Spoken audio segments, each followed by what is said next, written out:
Hello' everyone, আজি আপোনালোকক বনাই দেখুৱাবলৈ লৈছোঁ ঘৰতে বনোৱা চাকুৰ পাপৰ। এয়া চাকুখিনি মই এটা সৰু বাতিত তিয়াই লৈছোঁ। তাৰপিছত অলপ সময় ঢাকনি মাৰি এইখিনি এনেদৰে ধুই পেলাই তিয়াই থ'ব লাগিব।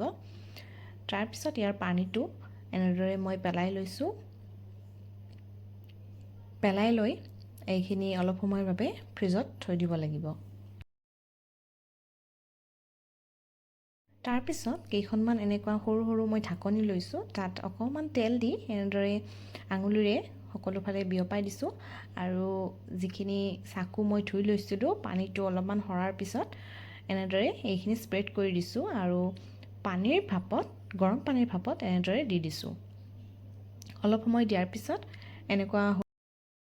এনেকুৱা চেফত অহাৰ পিছত যেতিয়া গৰম পানীৰ ভাপৰ পৰা ওলাই অনা হয়, একেবাৰে সাৱধানে লাহে লাহে, মোৰ প্ৰথমখন অলপমান বেয়া হৈ গৈছিল, সাৱধানে উলিয়াই ল'ব লাগে যিহেতু নৰম হৈ থাকে।